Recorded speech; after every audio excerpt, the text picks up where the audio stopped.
Hi எல்லாருக்கும் வணக்கம். நம்ம அழகே அழகு சீரியலில் குடும்பமாக எல்லாரும் குலதெய்வம் கோவிலுக்கு போயிருக்காங்க. மலரோட ஃபேமிலியும் மதியோட ஃபேமிலியும் வந்திருக்கிறது தங்கராஜுக்கு பிடிக்கவே இல்லை. அவங்க ரெண்டு குடும்பத்தையும் அசிங்கப்படுத்துறதுக்காக இந்த தங்கராஜ் ஒரு வேலை செய்ய, இந்த வேலையால் நம்ம அழகுமதி சுரேஷையும் தங்கராஜையும் எதிர்த்து மறுபடியும் போலீஸ் ஸ்டேஷனில் போய் கம்ப்ளைண்ட் கொடுக்குறாங்க. நம்ம அழகுமதி மறுபடியும் கம்ப்ளைண்ட் கொடுக்கறதுனால சுரேஷோட வேலைக்கு ஆபத்து வந்துருச்சா? அழகுமதியை தங்கராஜால கம்ப்ளைண்ட் பண்ண விடாமல் தடுக்க முடியுமா? தெரிஞ்சுக்கிறதுக்கு முன்னாடி இந்த வீடியோக்கு ஒரு லைக் போட்டுக்கோங்க. ஸோ பார்த்தீங்கன்னா என்னதான் ராஜலக்ஷ்மி ஃபோனை போட்டு மலரோட அம்மாவையும் தம்பியையும் குலதெய்வம் கோவிலுக்கு கூப்பிட்டாலும் வந்த இடத்துல அம்மாவுக்கும் தம்பிக்கும் மரியாதை கிடைக்குமோ அப்படின்னு மனசுக்குள்ள ஃபுல்லாக பயம் இருக்குது. இன்னொரு பக்கம் மதியோட அம்மாவும் அப்பாவும் அறிவுமதியையும் கூட்டிட்டு குலதெய்வம் கோவிலுக்கு போகிறதுக்காக ராகவன் வீட்டுக்கு வந்துடுறாங்க. இந்த ராகவனுக்கும் ராஜலக்ஷ்மிக்கும் மலரோட அம்மாவும் தம்பியும் வர்றதே பிடிக்கல. இருந்தாலும் நம்ம தான் கூப்பிட்டுட்டோம், அவங்க வந்திருக்காங்க, வந்தவங்கள எப்படி போன்னு சொல்கிறது, அவங்க பாட்டு ஒரு மூலையில் இருக்கட்டும் அப்படின்னு சொல்லி வந்தவங்கள வான் கூட சொல்லாமல் ஒரு பக்கமாக மூஞ்ச திருப்பிக்கிறாங்க. இன்னொரு பக்கம் அறிவுமதியையும் கூட்டிகிட்டு வந்த மதியோட அம்மாவையும் அப்பாவையும் வீட்டுக்கு கல்யாணம் பண்ணி வந்ததுலேருந்து பொண்ணை வீட்டுக்கு கூட கூப்பிடல, மறு வீட்டு விருந்துன்னு. ஆனால் குலதெய்வம் கோயிலுக்கு எல்லாரும் போனோம் அப்படின்னோடனே எல்லாரும் ஒட்டுமொத்தமாக வந்து நிற்கிறாங்களே அப்படின்னு இந்த ராஜலக்ஷ்மிக்கு மனசெல்லாம் புகையுது. தங்கராஜ் கோயிலில் வந்து இறங்கினோடனே அவர் கண்ணில் படுறது மலரோட அம்மாவும் தம்பியும் தான். இவங்களை எதுக்கு குலதெய்வம் கோவிலுக்கு மாமா கூப்பிட்ருக்காரு, இவங்க வந்த இடத்துல என்ன எதுக்கு கூப்பிட்ருக்காரு, இவங்க வந்தால் தான் எனக்கு பிடிக்காதுன்னு தெரியும்ல. அப்படி இருந்தும் இந்த மாதிரி விஷயத்தில் ஒட்டிக்கலாம் அப்படின்னு இந்த மலரோட அம்மாவும் தம்பியும் இங்கே வந்திருக்காங்களா அப்படின்னு தங்கராஜுக்கு பயங்கர கோவம். சுரேஷ் அந்த நேரமாக பார்த்து தங்கராஜ்கிட்ட வந்து வாங்க மாமா அப்படின்னு சொல்ல, இவங்க ரெண்டு பேரும் யாரா கூப்பிட்டது, நம்ம குலதெய்வம் கோவிலுக்கு இவங்களை யார் வர சொன்னதா அப்படின்னு சொல்லி தங்கராஜ் கோவமாக பேச, இல்லை மாமா, கோமதி அம்மா தான் மலரோட அம்மாவும் தம்பியும் வந்தால் நல்லாயிருக்கும், மலர் சந்தோஷப்படுவாங்கன்னு வர சொல்லியிருக்காங்க, அவங்க பாட்டு ஒரு பக்கம் இருக்கட்டும் மாமா, நம்ம இந்த பக்கம் போகலாம் அப்படின்னு சொல்லி தங்கராஜை கூட்டிகிட்டு போயிடுறாரு. டேய், இவன் ஏற்கனவே சுருத்தியை சைட் அடித்து நம்மக்கிட்ட அடி வாங்கினவன்டா, இவனை எதுக்குடா கூப்பிட்ருக்கணும் அப்படின்னு கோவத்தில் தங்கராஜ் இன்னொரு பக்கம் பார்க்க அங்கே அழகுமதியோட அம்மா அப்பா தங்கச்சியை பார்க்குறாங்க.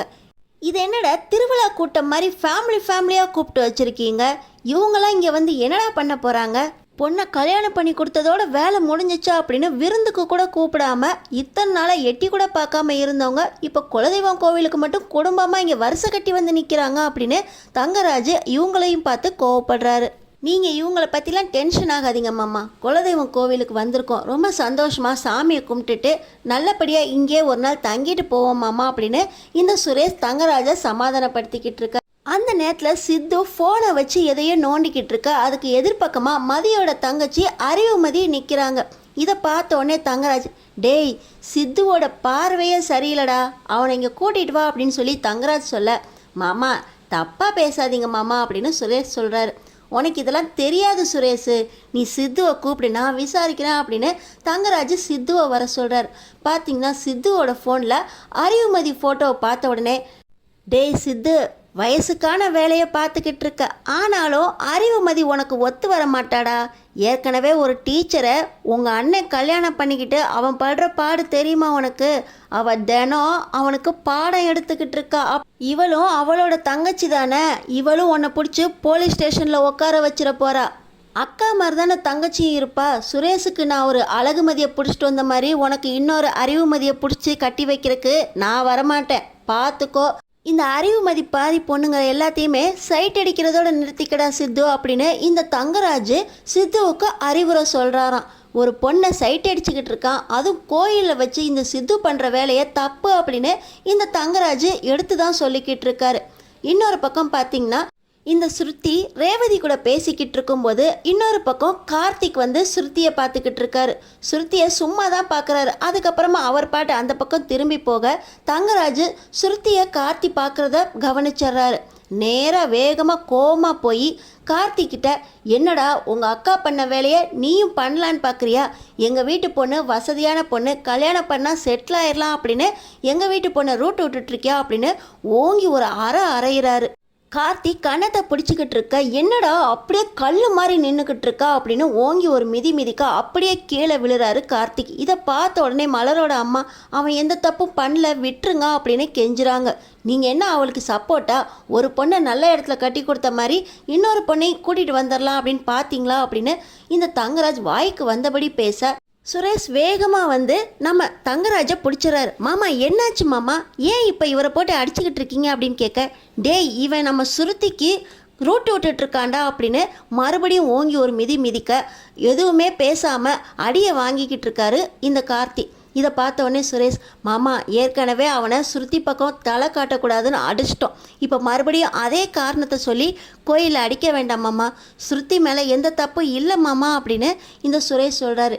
டேய் வந்த இடத்துல யார் கண்ணு யார் மேலே விழுதுனே தெரியாதுடா, நீயே பார்த்தில அங்கே உன் தம்பி என்ன பண்ணிக்கிட்டு இருந்தான், அதே வேலையை தான்டா இவனும் பார்த்துக்கிட்டு இருக்கான், வயசு பசங்களை நம்பக்கூடாதுடா அப்படின்னு தங்கராஜ் சுரேஷ்கிட்ட சொல்ல, மாமா அதே தான் நானும் உங்கள்கிட்ட சொல்கிறேன், இதுவே நம்ம சித்து பண்ணப்போ அவனை கூப்பிட்டு வச்சு சைட் அடிக்கிறது தப்பு இல்லை அப்படின்னு அட்வைஸ் பண்ணிங்க, ஆனால் நம்ம ஸ்ருதியும் கார்த்திக்கும் பண்ணுறப்ப அவனை மட்டும் போட்டு அடிக்கிறீங்களே மாமா, இது எந்த விதத்தில் நியாயம் அப்படின்னு சுரேஷ் கேட்குறாரு. இவனும் நம்ம சித்துவும் ஒன்னடா, சித்து நம்ம வீட்டு பையன், இப்படி அப்படி இருக்க தான் செய்வாங்க, ஆனால் இவன் தராதரன் கெட்டவன், உருப்படாதவன், பொழப்பில்லாதவன், இவன் எதுக்குடா நம்ம வீட்டு பொண்ணை பார்க்குறான் அப்படின்னு சொல்லி மறுபடியும் தங்கராஜ் கேட்க ராகவனுக்கு கோபம் வந்துடுது. இதுக்கு தான் இந்த குடும்பத்தையே கூப்பிடக்கூடாதுன்னு சொன்னேன், இந்த கோமதியம்மா நம்ம குடும்ப விஷயத்தில் மூக்க நுழைச்சி இவங்களுக்கு ஃபோனை போட்டு கொடுத்ததுனால இவங்களையும் கூப்பிட வேண்டியதாகி போச்சு. வந்த இடத்துல வந்தம்மா சாமியை கும்பிட்டம்மா நிம்மதியாக இருந்துட்டு போனோம் அப்படின்னு இல்லாமல் இது என்னடா இவன் வந்த இடம் எல்லாமே இந்த மாதிரி பிரச்சனையாகவே வந்துக்கிட்டு இருக்கு. ஏன் மலரு உங்கள் அம்மாவையும் தம்பியையும் இங்கேருந்து கிளம்ப சொல்ல அப்படின்னு சொல்லி இந்த ராகவனும் ராஜலக்ஷ்மியும் சேர்ந்து நம்ம மலருக்கு ஆர்டர் போட நம்ம மதி வராங்க. நீங்கள் என்ன விஷயம் பேசுனீங்க, சித்து யாரை ரூட் விட்டுட்டு இருந்தான் அப்படின்னு நம்ம மதி கேட்குறாங்க.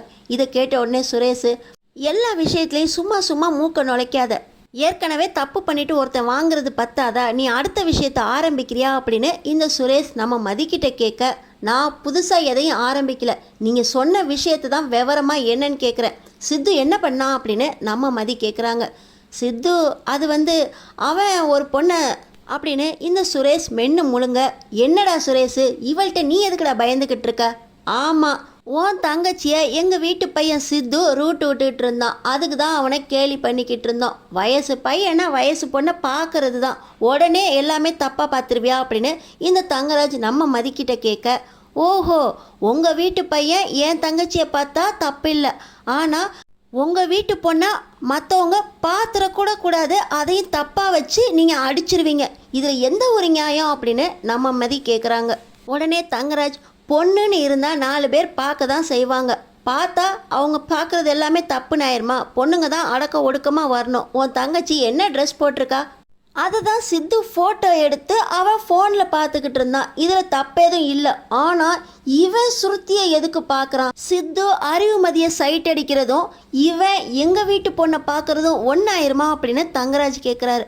அது எப்படி, எங்கள் குடும்ப பொண்ணுன்னா உங்களுக்கு ஏன் அவ்வளோ இலக்காரமாக இருக்குது, அப்போ என் தங்கச்சியை சித்து சைட் அடித்து ஃபோனில் ஃபோட்டோ வேறு எடுத்து வச்சுருக்கானா அப்படின்னு சொல்லி நம்ம அறிவுமதி அந்த ஃபோனை வாங்கி பார்க்க அதில் அறிவுமதியை கண்டமேனிக்கு இந்த சித்து ஃபோட்டோ எடுத்து வச்சுருக்காரு. இப்போ நம்ம அறிவுமதி கார்த்தியோட ஃபோனை வாங்கி பார்த்தா அதில் அவர் படிக்கிறதுக்கான லெசன்ஸ் தான் இருக்குது. பாருங்கள், கார்த்தி அவர் லெசன்ஸ் தான் பார்த்துக்கிட்டு இருந்திருக்காரு, ஆனால் அந்த பக்கம் சுருத்தி இருந்ததுனால உங்கள் பார்வைக்கு அது தப்பாக தெரிஞ்சிருக்கு, ஆனால் சித்து என் தங்கச்சியை ஃபோட்டோ எடுத்து வச்சுருக்காரு, இதை பார்த்தும் பார்க்காத மாதிரி நீங்கள் சந்தோஷமாக பேசிக்கிட்டு இருந்திருக்கீங்க, ஆம்பளைங்களுக்குள்ளே இதெல்லாம் தப்பு இல்லைன்னு வேறு பேசிக்கிட்டு இருந்திருக்கீங்க, இது எந்த விதத்தில் நியாயம், முதல்ல சித்துவை அடக்கி வைக்க பாருங்கள், ஒரு ஆம்பளைனா ஒரு பொண்ணை எப்படி பார்க்கணுன்னு சொல்லி கொடுங்க, கோவிலுக்கு வந்த இடத்துல தப்பாக எதுவும் நடக்கக்கூடாது அப்படின்னு பார்த்தா என் தங்கச்சியவே இந்த வீட்டு பையன் தப்பாக பார்த்துருக்கான்.